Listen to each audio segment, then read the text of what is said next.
Hey everybody, welcome back. So today's about one of my favorite animals on the planet, reticulated pythons. And there's a lot of folks out here that keep these animals as pets, and there's a lot of things that we need to know. So today we're going to talk with a couple folks about what their experiences were like getting started with their first reticulated python, talk about some of the obstacles that they had to overcome and learning husbandry and learning how to manage the animals and so forth, and why it's so important that experienced keepers and educators, and we all focus on getting these guys the best information, on making sure that we're doing everything that we can to help these guys get ready for keeping what's a really rewarding animal to keep. But there's a lot to know, and it's not a beginner reptile. And as you can see here, these animals are just gorgeous. They're highly intelligent. So today we're going to address what it's like getting your first reticulated python on Intrepid Exotics. Whether you're a lifelong keeper or just getting started, help us encourage responsible keeping, conservation, and public education in the interest of keeping our reptiles safe and healthy as we protect them for future generations. You're invited to spend time with us as we experience these awesome animals together on Intrepid Exotics. So when we talk about reticulated pythons, first and foremost, they get massive. They're the longest snake species on the planet, reaching lengths of 24 feet. They can weigh over 200 pounds, and they're oviparous, egg-laying reptiles, and they're gonna lay between 20 to 50 eggs per clutch. So for the folks that are breeding these animals, of course, if they've got several pairs that they're mating with, then they can find themselves with a couple hundred snakes pretty easily, and all of those snakes are going on the market, and they're going to be going sometimes to new keepers that really need to make sure that they're familiar with the animals. Now, we don't have a lot of exposure to these animals here because they're not native to North America or the New World. Now, when we talk about different snake species, you'll hear people talk about New World snakes and Old World snakes. New World snakes being North, Central, and South America. Old World snakes being over in Asia, Indonesia, and so forth. So reticulated pythons, their natural habitat is Asia and Southeast Asia. Now, reticulated pythons are extremely intelligent animals. I've been working with them for a while now, and they're easily the most interactive snakes that I've got, and they can be absolutely amazing pets, and they can be amazing to keep. They can be amazing to work with, but there's a certain level of responsibility, of course, that comes with maintaining an animal of that size. It's just, these animals can get so massive that we need to ensure folks that we are getting these animals to are prepared for the responsibility that they are taking on. And like I said, that's what we're going to be addressing today. We're going to be talking with a couple newer keepers. Some folks have had animals before and had just gotten into reticulated pythons. One person had actually, their first snake that they ever owned was a reticulated python, which can lead to some interesting challenges, needless to say. And one of the reasons that I thought it was so important to make this particular video is because we talk a lot, especially lately here, I've been hearing a lot of talk about USARK, the United States Association of Reptile Keepers, what we can do to up the membership and up the fundraising and up their ability to fight for us. And I'm a huge USARK supporter. These guys, they will comb through legislation. They will find things that have been proposed that would heavily impact the reptile community that none of us would even know was there if it wasn't for them. And they serve an integral role in us being able to maintain our rights to keep these animals. But I think there's a little bit of a misconception here when we start talking about what we need to do to safeguard our rights. USARK can't do everything. They are typically really focused on legislation, getting a lobbyist down there, getting lawyers on board, so that once these laws are proposed, we've got an advocate down there to fight for us. Now, I've always been a firm believer that the best way to win a fight is to avoid it. And that's something that we all need to think about, especially when we're talking about getting new folks into animals like reticulated pythons.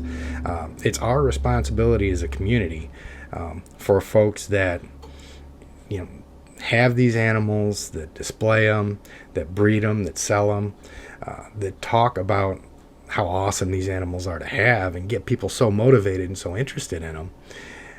It's our responsibility to make sure that people are having good experiences with them, and to make sure that we're not putting people in bad positions where they can get hurt, have bad press coming, any number of things that you'll see sometimes, some of the online clickbait with live feedings and stuff like that. It's really important that we do our best and do our part to keep these issues from ever getting to the point where USARK has to get involved. I strongly encourage everybody, if you're a reptile, if you're an exotic pet keeper of any stripe, get on. I've got their link in all of my videos down in the description. Get down there, get a membership with them, get involved with the different legislation and so forth that they've got going on. Huge supporter.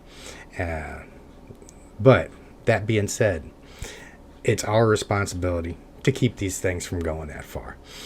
And we do that through being responsible with who we sell these animals to, how much effort we put into educating them, and how much support we give to people in the community once they have these animals to make sure that they know what they're doing and they're having the best possible experiences that they can be having with these animals.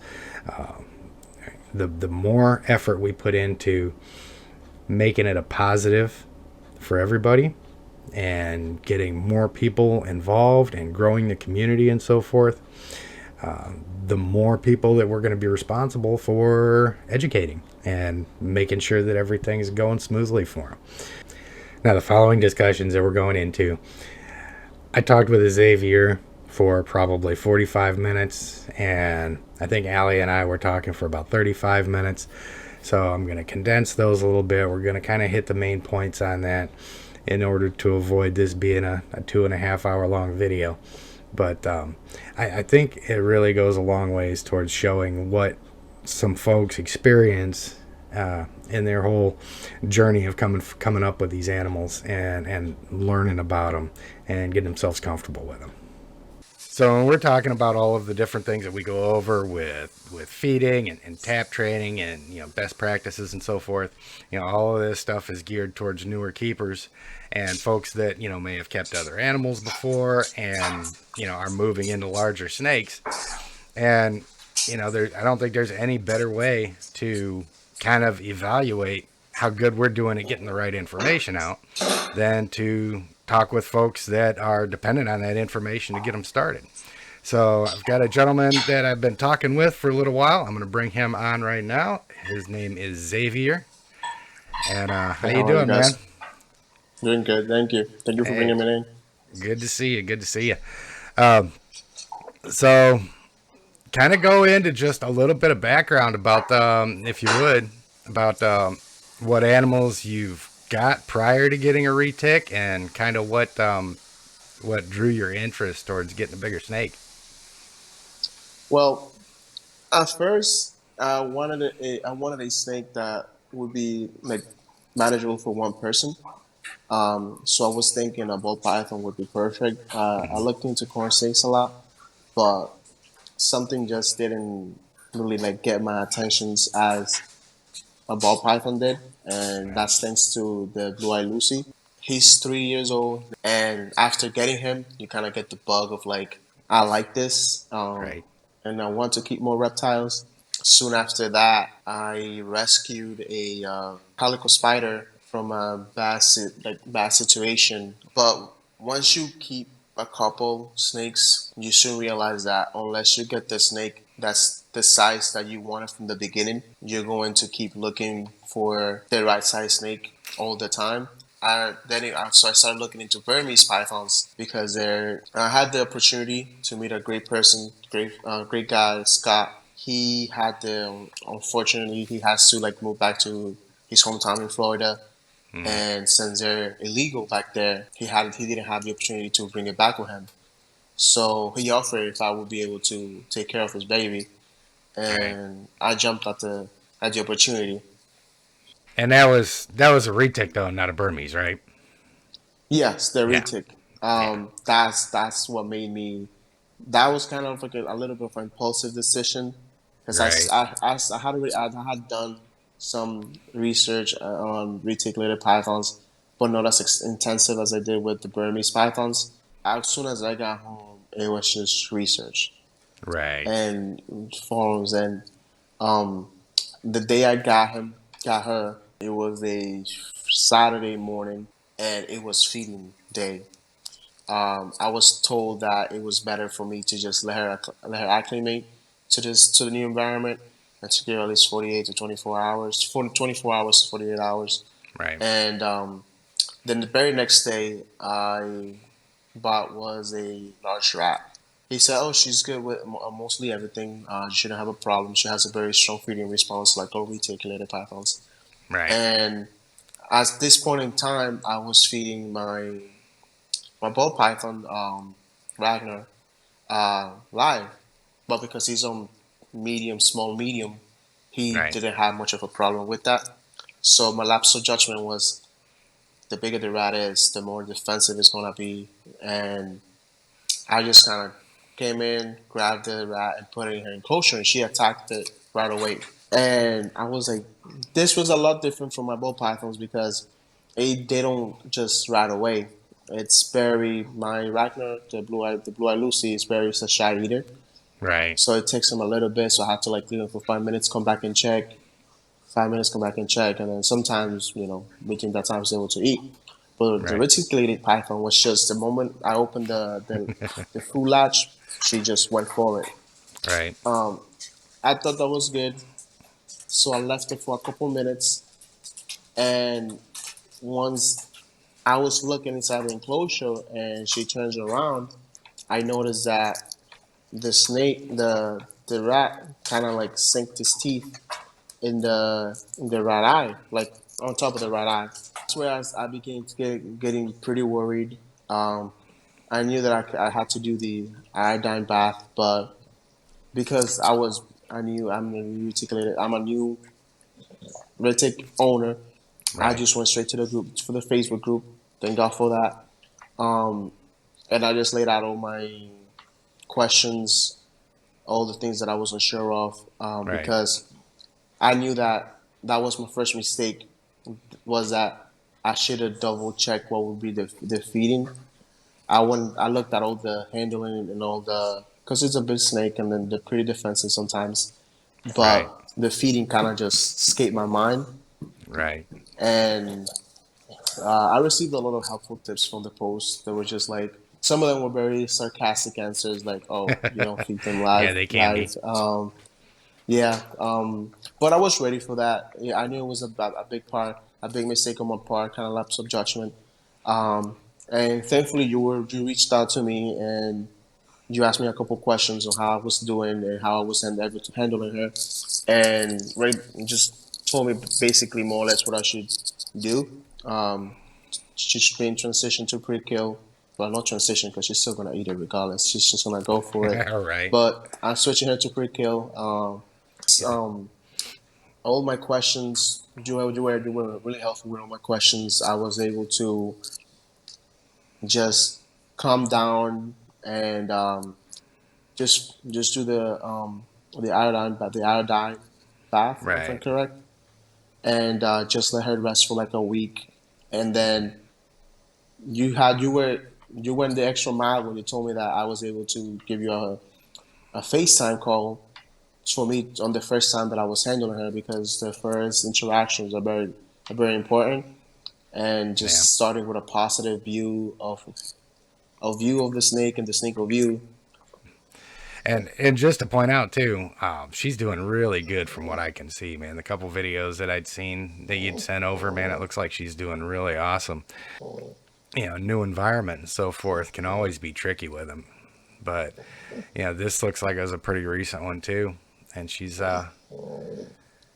doing pretty Yes, good. this was I think this after the first week, the first couple of days. I just wanted to see what her behavior was and if it was okay for me to handle her. Right. I think this was a couple of days after, and this is the most recent. This was a Right. few days ago. Yeah. See, She was a that's lot more yeah, curious that's and more.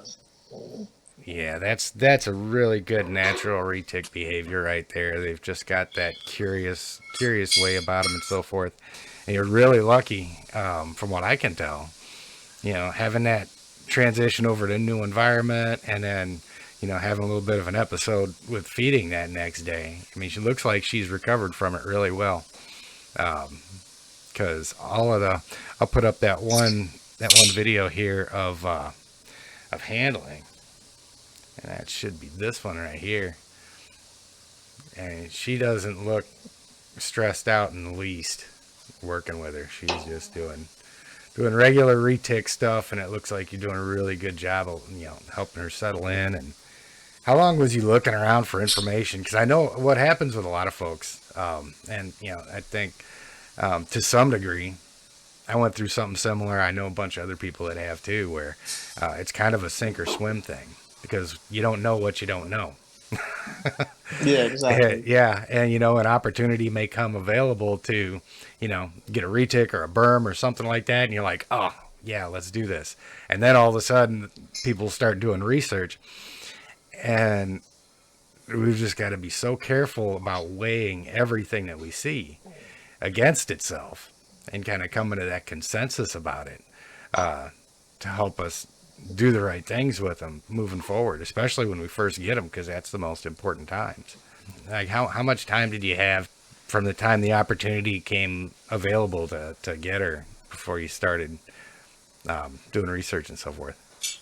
It wasn't much time at all. I think it was a few days. Right. It had to do with getting her enclosure ready, finding the right space at home, just making sure that temperature wise, if there were any differences between like the temperatures that I keep for my ball pythons versus what it would be for a reticulated. I know that there's not much difference other than the humidity has to be a little higher. She spends 95% of the time curled up in the water bowl.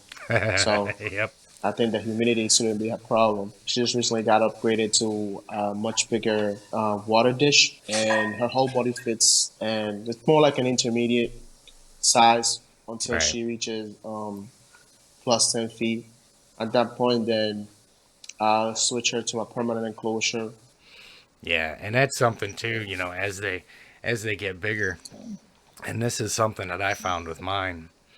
And I always encourage people to, if you can find anybody a fairly reasonable distance from you that's got big snakes, yeah, I'm talking 14, 16 foot and up, definitely seek them out and make friends with them and so forth.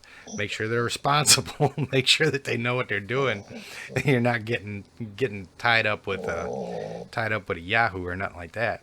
But there's a big difference that you run into when you're handling a snake that you've raised and you're used to it and you're used to reading its behavior and it's used to you. So much easier to manage those animals than it is to get one that you're not familiar with. And I think that's what happens sometimes with folks as well is, you get this, you may raise this snake up to 14, 16 feet and you've been doing everything right with it, and you're comfortable with a big snake. But the snake's mellow enough that it's never struck at you, you've never taken a bite or something. And then it's like, okay, well, I've got this one and it's this big, I'm ready for another one. So you go out and you get another snake that's 12, 14 feet long or something like that already. And then you don't have that same relationship. The snake's got a little bit different behavior and stuff like that. End up getting bit and then not knowing how to manage it. Because that's something that we can talk about it. We put out as many bite videos as we want to about how to manage them and stuff like that. But I'm a firm believer that until you've been bitten and wrapped by a big snake, you don't know how to manage it. Like in your case, she's kind of small right now and everything's going well.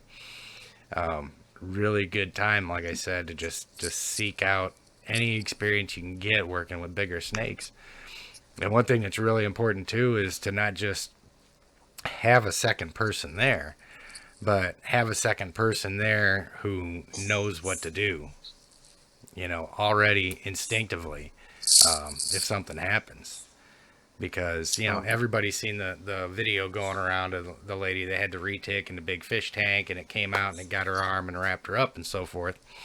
Well, she had somebody else there, which was helpful, but they didn't know what to do.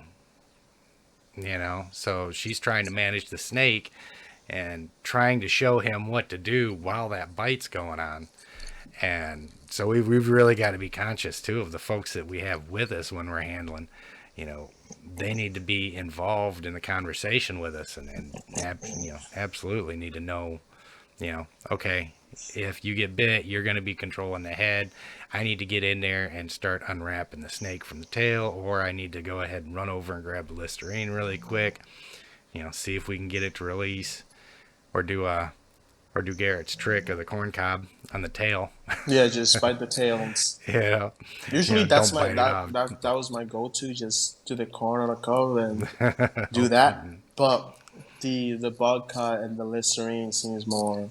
Yeah. Now you don't have to Now, inflict any and I'll type of tell you, pain. that the spraying the Listerine and the stuff like that in their mouth. The last bite I took, it took every bit of 2 minutes, conservatively, for that snake to release. Even spraying Listerine in the mouth and so forth. So it can be a marathon sometimes, waiting for them to finally get the hint and let go. But it's just something that we've all got to be prepared to deal with. Well, All right, Tim, thank you man. for having me on. Appreciate Absolutely, it. absolutely, man. And like I said, it's really really cool seeing how well she's doing and so forth. And I think you're definitely on the right path with her. I think she's gonna end up being a pretty awesome snake, man. So that's a condensed version of the conversation. We went on for probably another half hour or so. But you can see, moving into a different species of snake like a reticulated python, there's some things that can catch you off guard. And it's really important that, there's people available to help, talk folks through some of the things that they may be going through. And Xavier is doing a really awesome job with that animal. And, it looks like he really cares about her and he really wants to do the right thing. And it looks to me, from everything that I can tell, that it's going to be a really positive experience for him in the end. Now, the next person that we talked to out in California, her name is Allie. Really awesome person. She's a law enforcement officer out there. She's got a ranch. She's got zebras and a whole bunch of other animals out there. Some absolutely gorgeous horses. And she was known for being a big animal person and ended up getting into reptiles. And through a chain of circumstances, her first snake that she ever owned was a reticulated python, which can be tricky to say the least. But we're going to talk with her a little bit now and kind of let her explain what her experience was and some of the stumbling blocks that she had, learning her way around these animals and getting really comfortable with them. So on the topic of, just getting started with reticulated pythons, we've been sitting here talking with Allie for a little while. She has her male pied right there, who's just probably one of the prettiest snakes you'll ever see in your life, and they've got a bit of a reputation, kind of being a little bit jumpy sometimes, but Allie, give me just a little bit of a background on what it is that you do, kind of what your experience is with animals and so forth, and we can kind of move into how you got started with snakes and retics and so forth. All right, so I started riding horses when I was 3. My mom never liked animals, so I don't really know where I came from. But after riding horses for, 25 years now, Oh wow. I got my own house and have my own land and kind of expanded. And I'm making up for. I tell my mom all the time I'm making up for all the lost pets I wasn't allowed to have. I have a yard full of free range goats and pigs, sheep, alpacas, horses, a zebra. donkeys and mules. I have them all. Nice. Peacocks, chickens, ducks, you name it, I probably have it. Right. Yeah, you're probably one of the few people that I run into that's got more animals than I do. We counted about a week ago. I think we're up to like 72 with the chickens. Oh, that's awesome. So definitely no stranger to animals in the first place. So I'm sure that's a little Not bit of at a all. leg up. So what was the first snake that you ever took in? The first snake I ever took in is a lemon glow reticulated python. So And I understand that you're not supposed to have a retic as your first snake, right, but at the time I didn't know anything about snakes. I didn't know the difference between a ball python and anything else. right, But we were kind of talking about getting a little snake to have in the house and just something else to take care of, you know. right, So we go to the couple stores out here, not any box stores, but like pet stores, and we're looking and we find this banana ball python. I was like, Yeah. I really like that banana ball python. So we're gonna go back to that store the next day. We set up an enclosure and we're gonna get a little ball python. Well, Google search. There was a local reptile store we hadn't gone to yet. I'm like, oh, let's just go check that one out and see what we find. So I go in there and I tell the guy, the owner, he seems really knowledgeable. I didn't know anything at the time. You know, I didn't know anything. I knew snakes didn't have legs, and I guess they kind of do in a way. Like, but that's all I knew. You know, I didn't know anything. So I go in there and I go, oh yeah, we're looking at maybe getting a ball python or something. Oh no, you don't want that. Oh, they're boring, you know. And I'm telling him that I have a zebra, and I'm telling him I have all this animal experience. He says, you're going to get bored of a ball python. You just are. And I didn't think at the time, you know, I still don't think he meant anything by that. I don't think he was trying to set me up for failure or anything like that. I think he just knew that a ball python wasn't going to be my end all be all. right. So he's like, oh no, I got some other things here. Let's go check them out. So he pulls out, now knowing a little bit more, I know it was a golden child, but he pulls out this golden child that's maybe, I don't know, a foot less than this guy. Right. And I think this is the biggest snake I've ever seen in my life. And my eyes are saucers, and I've never even held a snake before. And he's like, oh, here, try, you know, hold on to her for me and see if you like her. And I'm holding on to the snake, you know, and I'm like, oh, yeah, she's great, you know. But she's a little out of my price range at the time. And he's like, okay, hold on, I got another one. So he pulls out he's like, well, there's two of them. They were both lemon glows, and they were both in the same enclosure. And he picks up a snake hook. He goes, oh, one of them's not very nice, and the other one is. I'm going to try to figure out which one's the nice one. So he goes in there, and he picks out this lemon glow. He's like, here, hold on to this one. And I'm holding on to her, and, you know, the price was right. Now, you know what? Why not? So I ended up with a juvenile. She was 8 months old at the time. Right. Reticulated python. I didn't know what reticulated python was. I didn't know anything about anything. So we get home, and with my brand new snake and her little pillowcase, and I untie the pillowcase and I take her out, and I'm like, oh man, this is great. Put her in her enclosure, and gosh, I just kind of went from there. I didn't know where to start, so I joined a couple Facebook groups on, you know, reticulated pythons worldwide and whatnot. Right. A few others, and I'm looking for information, and I'm messaging the guy I got her from and trying to figure things out, and he's telling me, oh yeah, she's on Frozen Thought, and all the things I didn't know but I know now. Right. And I Google, or I'm YouTubing all these reticulated python videos, and I see a full-grown reticulated python. And my eyes are sauced, and I'm looking at this little 3-foot retic in this enclosure, and I'm like looking at the screen, and I'm looking at her, and she's looking at me, and I'm looking at the screen. I'm like, oh no, what did I do? But it kind of snowballed from there, and now I have a second one. So yeah, and 12 others. Oh, nice. So yeah, I'd seen you'd had. I think it was a hognose that I'd seen, some ball pythons, and some other ones in there. Yeah, really good looking animals. Yeah. So what was the whole experience like for you, trying to find information and trying to make sure that you were doing the right thing once you figured out once you had? It was a little overwhelming at first because I I just didn't know. I was greener than green, and I didn't know what I was getting myself into. I didn't know. I'd never held a snake before I bought her. I had no idea. Yeah. So I kind of went on that Facebook group, a couple Facebook groups, and like, oh yeah, check out YouTube. You're gonna get a lot of good information on there.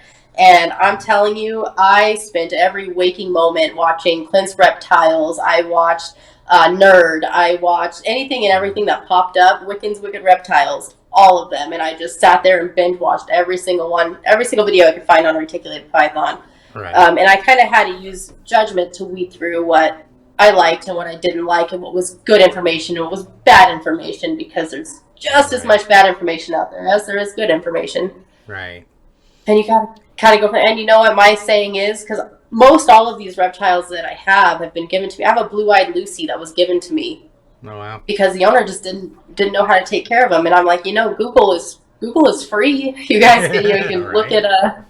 look up whatever you need to know, and you just have to use good judgment, I think, is a lot of it. Right. Yeah. I mean, it sounds to me like you were kind of in a unique situation, because I'm sure whoever it was that gave you that snake, like I said, seeing that you had all that experience with animals and was of course capable of learning husbandry and stuff like that, and but that was definitely something we don't recommend. Is getting started. Yeah, I know now. I get crucified anytime I tell anybody my first snake was a retic. And I'm like, I understand. I think for the majority of people, their first snake they get, or maybe even their fifth snake they get, should not be a reticulated python. Oh, yeah, absolutely.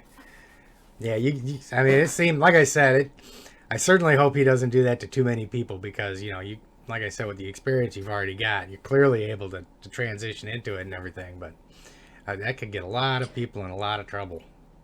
That's the it can be quite a bind, or even money-wise, enclosure-wise, feeding them. It's expensive on top of, you have to know these are apex predators, and you have to know how to handle them. Absolutely. Yeah. So how have you adapted to, how comfortable are you with handling them and so forth? Do you ever have any hesitation really getting them out of the enclosure, or is he kind of getting grumpy with you sometimes? Or the retics, not so much. I have a little children's python here. I hate handling him because he will latch onto me any chance he gets. The retics, I kind of read them. If Lily's really good, my first one, she's really easygoing. I can get her out. Anybody can handle her. She's really good. Sparrow here, everybody's a little bit afraid of him. I was a little bit afraid of him at first, just because the pieds are a little bit more jumpy and reactive. Right. But I read them.